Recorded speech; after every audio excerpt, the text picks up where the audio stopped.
चलिए बच्चों आ जाइए, आ जाइए चलिए बच्चे।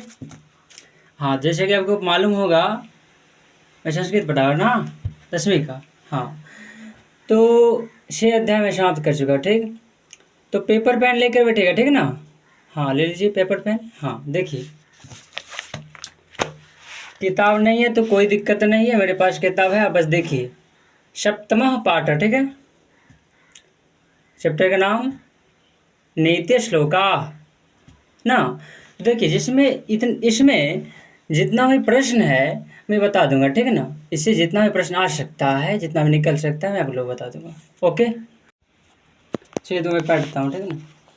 अयं पाठः सुप्रसिद्धस्य ग्रन्थस्य महाभारतस्य दुःखप्रभंशविशेषाः रूपायाः विदुरनीति संकलितः। अर्थात हमारा जो ये पाठ है नित्य श्लोक, पूछ सकता है कि कहाँ से संकलित है, तो आपको बताना है महाभारत से और याद भी रखना है, ठीक है ना। मैं लिखा दूंगा, हाँ लिखा दूंगा, हाँ ठीक है। तो महाभारत से संकलित है और महाभारत में भी एक पर्व है 18, उसमें उद्योग पर्व, ठीक। तो उद्योग पर्व से संकलित है और विदुर नीति से, इनके रचनाकार हमारे महात्मा विदुर जी हैं। चलिए आगे। तो महाराज धृतराष्ट्र, अब जानते होंगे नाम, उनके कितने पुत्र थे? हाँ, 100 कौरव, 100 पुत्र थे, 100 भाई थे। उनके पिता कौन थे? धृतराष्ट्र, ठीक है। तो धृतराष्ट्र राजा थे कहाँ के? हस्तिनापुर के। हस्तिनापुर के राजा थे महाराज धृतराष्ट्र। तो उसके यहाँ जो है ना एक मंत्री रहते थे। वो मंत्री कौन थे, उनका क्या नाम था? हाँ, महात्मा विदुर। महात्मा विदुर थे और जितने भी प्रश्न पूछते थे महाराज धृतराष्ट्र, उसका समुचित उत्तर देते थे। कौन? महात्मा विदुर। चलिए तो शुरू करता हूं। यस्य कृत्यं न विघ्नति चेत्तमश्नं भयं रतः समृत्य समृद्धा शैव पंडित उच्यते। अर्थात पंडित किसे कहते हैं, पंडित की परिभाषा यहाँ बताया गया है। तो जिसे शीत ना लगे, न भय लगे, न कष्ट हो, और जो तत्व का ज्ञानी हो, वेद को जानने वाला हो, उसे पंडित कहते हैं। तो मैं पंडित की परिभाषा आपको देखिए, जितना मैं लिखाया हूँ, पढ़ाया हूँ और लिखा दूंगा। देखिए, चलिए कॉपी निकालिए, लिख लीजिए सप्तमः पाठः नीति श्लोकाः। लिख लीजिए फर्स्ट क्वेश्चन, यह पाठ कहाँ से संकलित है? तो महाभारत के उद्योग पर्व से है और विदुर नीति से। आपको ऑप्शन देगा उद्योग पर्व या फिर विदुर नीति, दोनों में से एक ही कोई देगा। यदि उद्योग पर्व दिया तो उसमें मानना है, यदि विदुर नीति तो उसमें। विदुर नीति से यह संकलित है और पर्व में उद्योग पर्व से। तो महाराज धृतराष्ट्र के प्रश्नों का समुचित उत्तर कौन देते थे? तो महात्मा विदुर। और महात्मा विदुर कौन थे?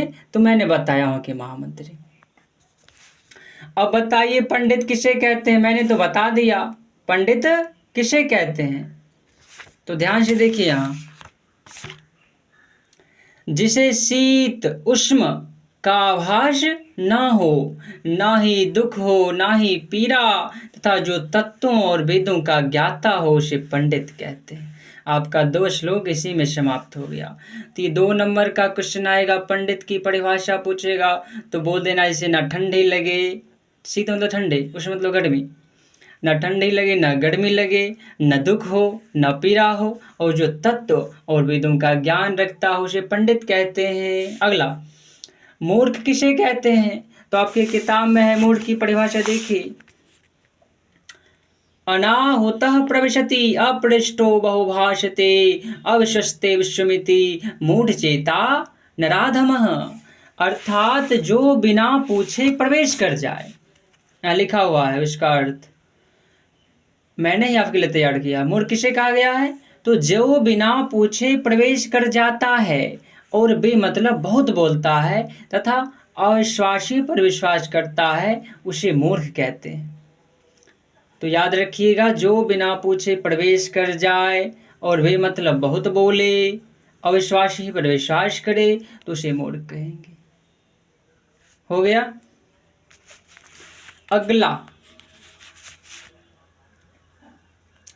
एको धर्मः परम श्रेयः क्षमैका शांतिरुत्तमा विद्यैका परमा तृप्तिः अहिंसका सुखावहा।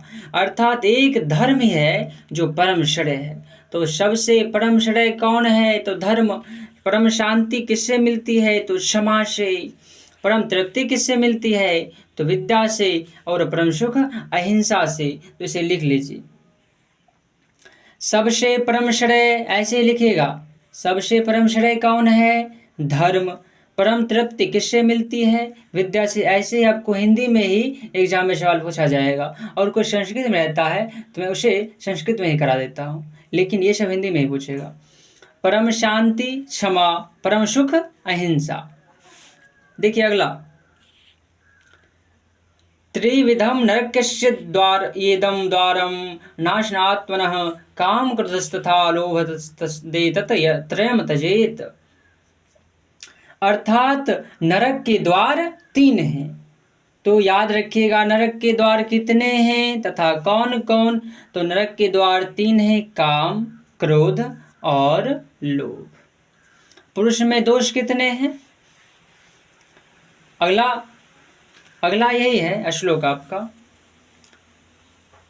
षड्दोषाः पुरुषेणेः हातव्या भूतिमिच्छता निद्रा तंद्रा भयं क्रोध आलस्यम दीर्घसूत्रता।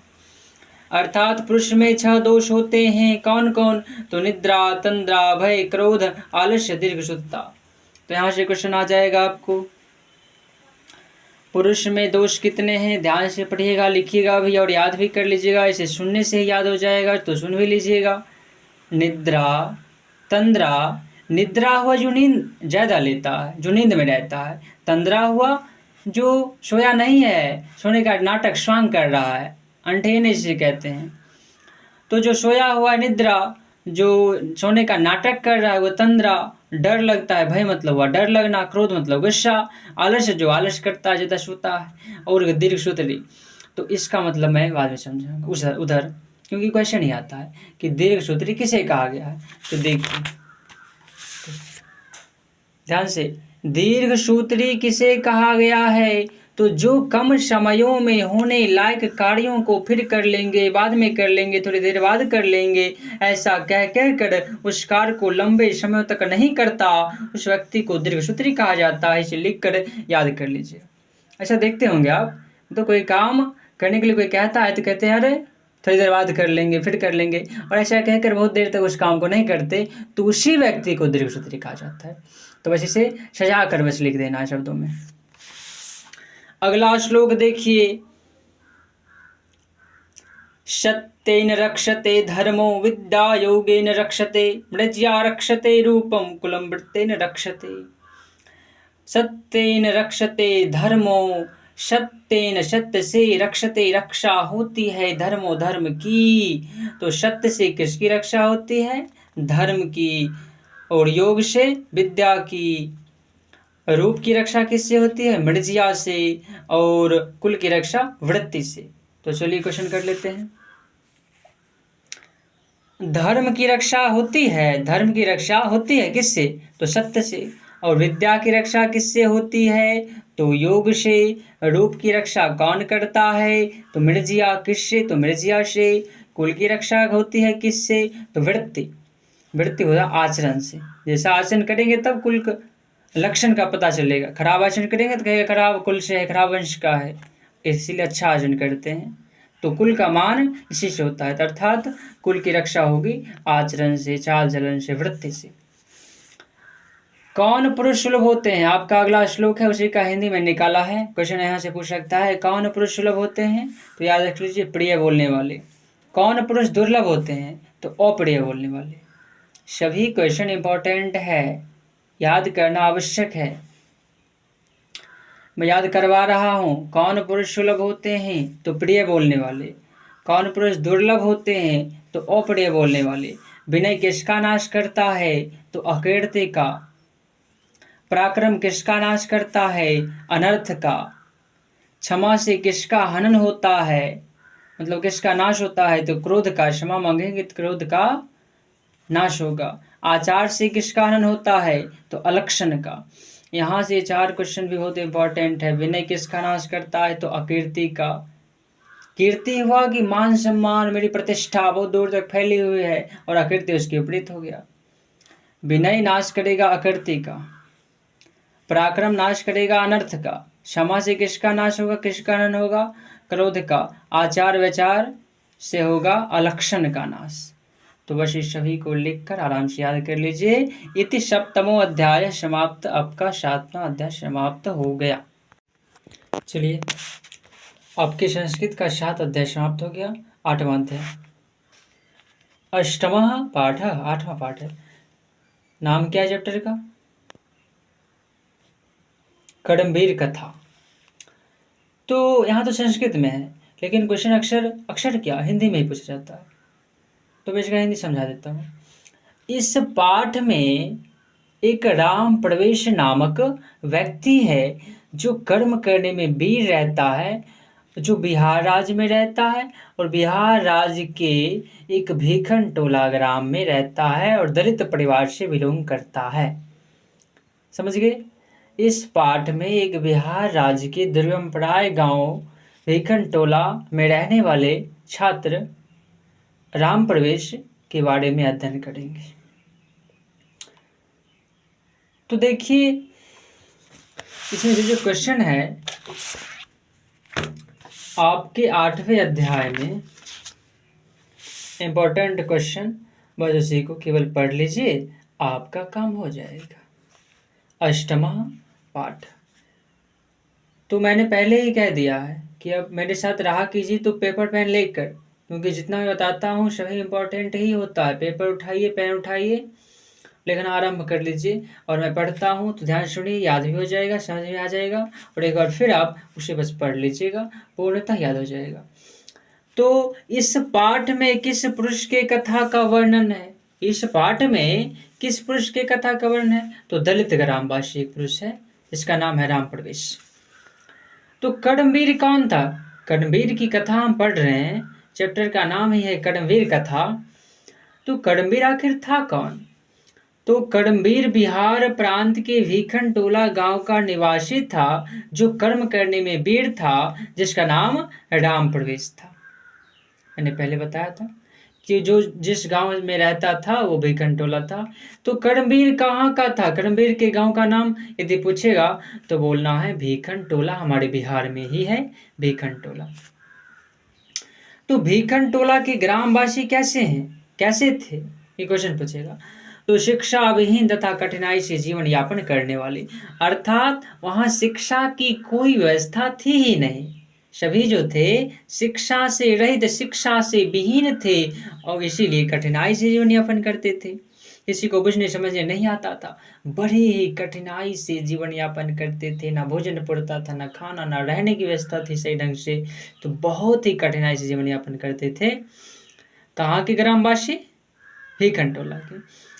तो और उस गांव से 1 कोस दूर, 3 किलोमीटर होता है 1 कोस दूर, एक प्राथमिक विद्यालय था, मात्र एक ही प्राथमिक विद्यालय था, वो भी कितना दूर, 1 कोस अर्थात 3 किलोमीटर।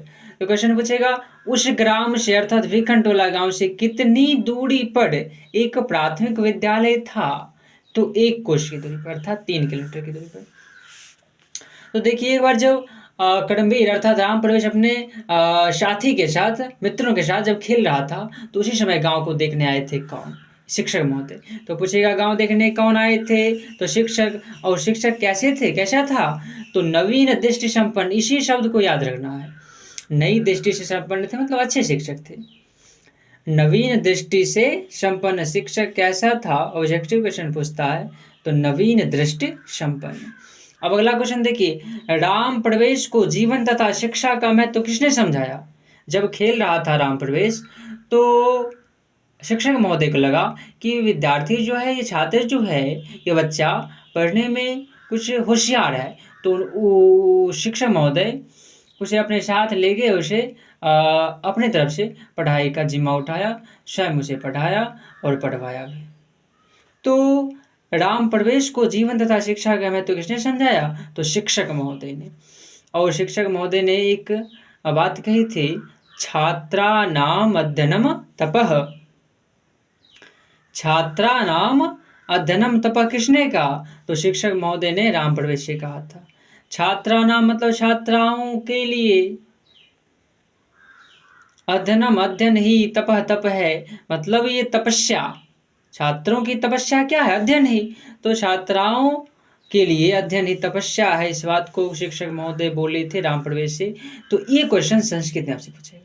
मैंने बताया था कि जो हिंदी में पूछेगा मैं हिंदी में दूंगा, और जो संस्कृत में पूछता है उसे मैं संस्कृत में करा दूंगा। तो इसे याद रखना है कि छात्राणाम अध्ययनम तपः, इतना तो संस्कृत पढ़ना होगा, आपको याद भी करना होगा। इस बात को किसने कहा? तो शिक्षक ने। अब देखिए अगला, राम प्रवेश जब 12वीं का एग्जाम, ये बीए स्नातक परीक्षा होता है, बीए परीक्षा में एग्जाम दिया तो किस श्रेणी से उत्तीर्ण हुआ? श्रेणी मतलब फर्स्ट सेकेंड थर्ड क्या हुआ? रैंक। और फिर उत्तीर्ण मतलब हुआ पास।